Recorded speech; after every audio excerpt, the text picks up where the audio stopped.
Uzun illər Neftçala rayonunda həkim terapevt işləmiş Qurbanxan Pirəliyev işıqlı, məsuliyyətli bir insan kimi tanınır. Yurttaşları onu xeyirxahlığına görə sevir, xatirini uca tutur. Səhiyyə əlaçısı olub. Uzun müddət Neftçala rayon Qızıl Aypara Cəmiyyətinin sədri işləyib. Dəyərli xeyirxah fəaliyyəti ilə yanaşı yazıcı, publisist kimi tanınır. 7 kitab müəllifidir. Azərbaycan Jurnalistlər Birliyinin üzvüdür. Rayonun ictimai həyatında fəallığı ilə seçilir. Eyni zamanda respublika səviyyəsində ictimai-siyasi hadisələrə münasibətini bildirməyi bacarır. 50-dən artıq ölkə səfirliklərinə Azərbaycanın haqq işi, torpaqlarımızın işğalı ilə əlaqədar müraciətlər eləyir. Təkcə səfirliklərə deyil, nəhəng, güclü dövlətlərin prezidentlərinə, birinci şəxslərinə məktublar yazıb, erməni işğalının millətimizə gətirdiyi bəlaların köklərini açıqlayıb, izah edib, işğal altında inləyən Azərbaycan xalqının, Qarabağ əhlinin ağır şəraitini aləmə yayıb, dünyaya car eləyib. Hələ onda 1917-18-ci illər idi. Bu bir vətən oğlunun milli ruhunun ayağa qalxıb haqq yolunda çırpıntısı idi. Qurbanxan müəllim, xoş gördük sizi. Vay, xoş gününüzü görək, xoş gününüzü görək. Ya Allah, ya Allah, ya Allah, ya Allah. Neçə aylar, neçə illər mən sizi görmərəm, vay Abdüqoşqar müəllim. Necə oldu ki biz burada rastlaşdıq bu başda? Xoş bir təsadüf bizi qarşılaşdırdı. Nədən ibarətdir o təsadüf? Əvvəl sizdən bir veriliş hazırlanmışdı. O vaxt sizin evinizdə də şəkilləri var idi. Ayrı-ayrı yüksək Çinli dövlətlərə məktubların var idi. Qarabağ haqqında, Qarabağla bağlı, Qarabağda torpaqlarımızın ermənilər tərəfindən işğalı ilə bağlı, orada oğullarımızın günahsız ölümü ilə bağlı məktublar yazmışdın bir çox ölkə liderlərinə. Necə oldu ki, siz o fikrə düşdünüz ki, bir çox dünya liderlərinə Qarabağ məsələsi ilə bağlı müraciət eləyəsiniz? Deməli, belə bir iş olmuşdu. Bu müharibələr gedirdi müxtəlif ölkələrdə. Sonra Azərbaycana qarşı da biraz kobudluq eləyirlərdi bəzi ölkələr, qonşu ölkələrimizin. ATƏT-in üzvlərinin hamısı. Hamısı qarışmışdı bir-birinə. Anam dedi ki, ay bala, sən götürgünən Bill Clinton'dan Hillary xanım Clinton'a mənim adımdan ay bala məktub yaz ora. Dedim, ay anam, mən nə yazacağım? Mən kiməm ki? Mən jurnalistəm, ya dövlət idarəsində işləyirəm. Mən sıravi həkiməm, bizəcəyim. Ad nədir? Oturmuşam, öz işimlə məşğulam. Dedi, yox, bala, sən bilməzsən. Sən götürgünən bu 98 yaşlı anun dilindən yazırsan, özündən yox. Yazırsan, yaz, yazmırsan, sütümü haram eləyərəm sənə. Mən də nağlac qaldım, oturdum da anam deyir, mən də başladım ki yazmağa. Dedi, yaz. Billi bəy. Mənim böyük oğlumun adı Bilal'dır. Nə yaxşı ki Allah Teala ay Billi, mən nəvəmin adı ilə sən adın uyğun gəlir.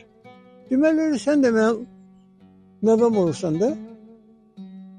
Ay Hillary xanım, mən sizin haqqınızda televizorda, qəzetlərdə oxumuşam. Billini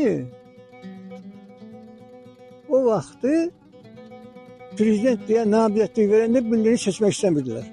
Hillary xanım, böyük bir iş gördüm. Tuttun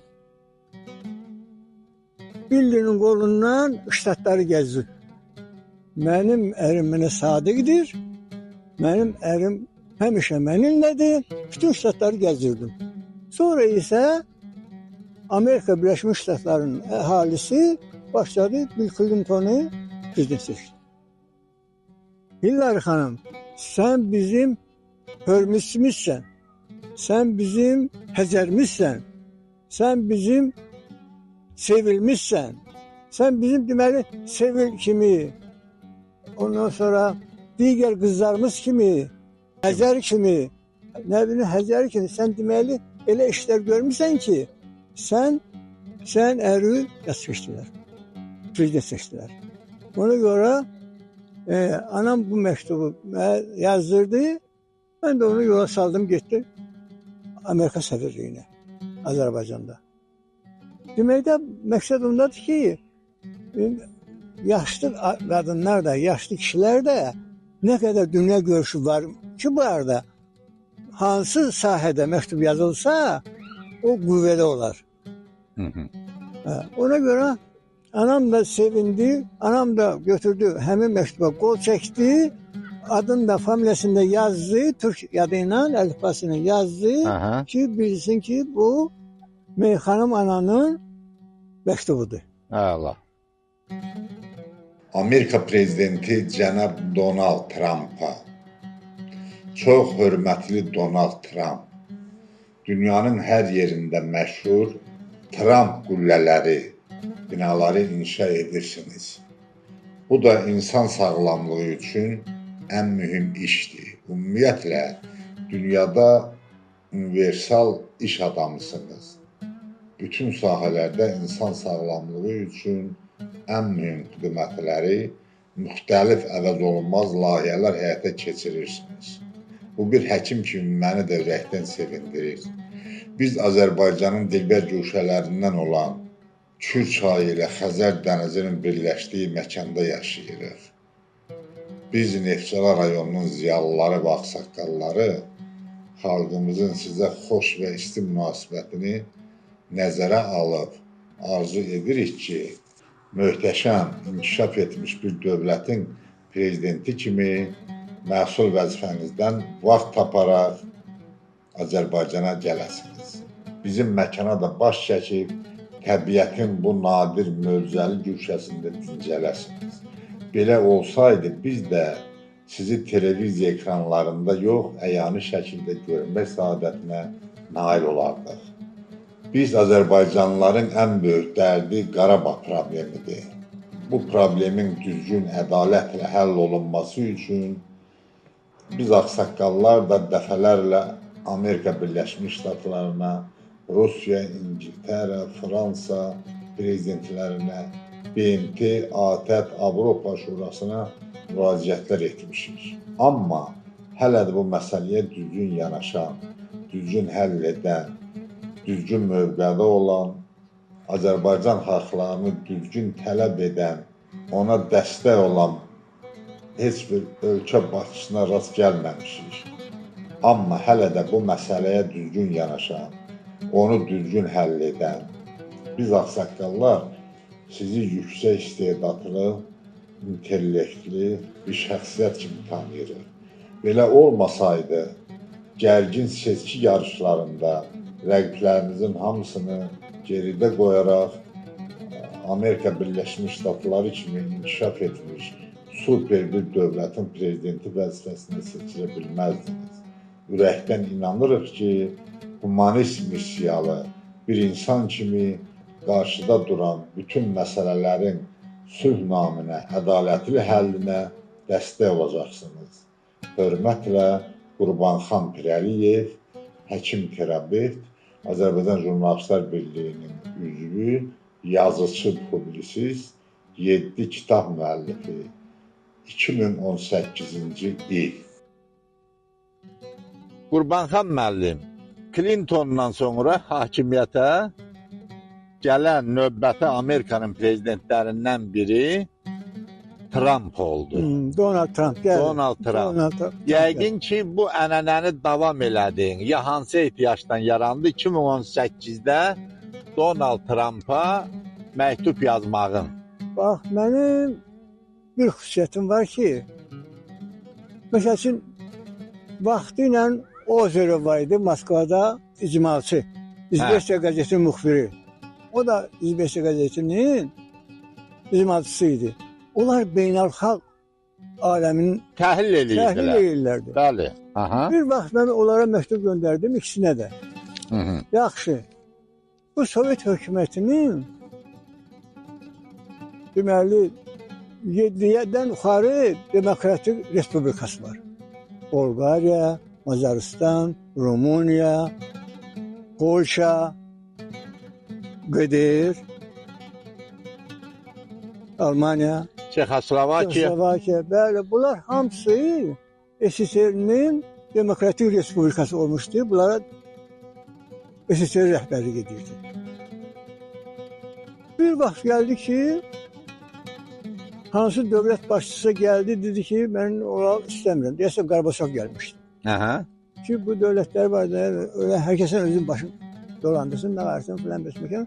Ona göre de ona Nobel Mükafatı verdilər, hə. Hə. Mən də götürdüm, o da yazdım ki, yaxşı. Həmin o icmalçıya, yaxşı. İndi bunları bıraxdı dövlət başçısı. Hı -hı. Bu ölkələr əlindən. Bu axı tək qalacaq. Onların hesabına məsəl üçün Rusiya qüvvəli idi, qüvvəli dövləti idi. Bu nətər olacaq bu axırı? Mənə bir dənə cümlə yazmışdılar, göndermişdi. O böyle kağıdı koydurmuşdu. Bir de kağıdı idi ki, böyük kağıt kağıdıydı. Yazmışdı ki, neçə ne budut. Üstüne. Heç nə olmayacaq. Heç nə olmayacaq. Aha. Bunu Nikolay Ozerov'un mənə olan cavabı idi. Aha. Ben de hirsləndim ki, dedim, mən belə yazmışam. Necə, axı sən mən üçün təhlil edirəm də bu ölkədə. Aydın da. Hə. İndi gələk Trump'a. Hə.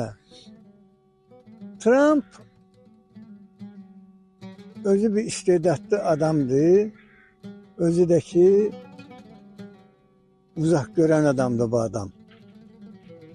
Bu öz işini o qədər yaxşı bilir ki, ikinci dəfədə bu prezidentliyə seçildi. Xoşum gəldi bu əhvalatdan, bu söhbətdən. Mənim də xoşum gəldi. Başladım bu əlavə bir dənə məktub da yazdım.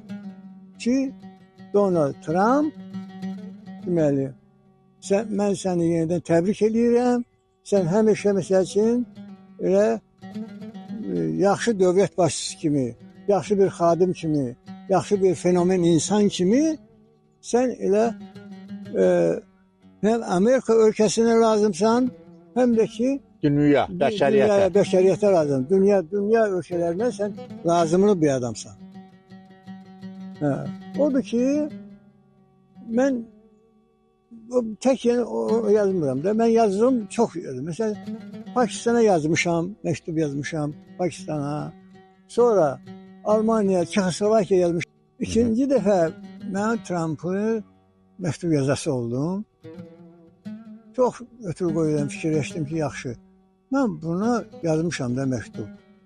Bəlkə heç etiraz yoxdur. Sonra biraz fikirləşəndən sonra gördüm, yox. Belə bir insan üçün, belə bir nədir, bir dünya şöhrətli bir adam üçün dəyər, məsəl üçün, ikinci dəfə mən qələmi alım əlimə, buna bir təşəkkür məktubu yazdım.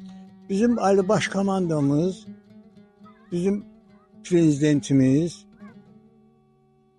Amerika Birləşmiş Ştatlarının prezidenti Donald Trump'la yaxşı münasibətlər qurublar. Bu işbirliyi Azərbaycan xalqının qəlbindəndir ki, bizim dövlətimiz məsəl üçün böyük bir, möhtəşəm dövlətdən əlaqəyə girir. Bu dostluq əlaqələrinə görə mən çox, necə deyirlər, sevindim. Dedim ki, qələmi əlimə alacağım, bu prezidentimizin ora olan münasibətini mən öz qəlbimdən çıxardım, kağıdın üstünü götürdüm.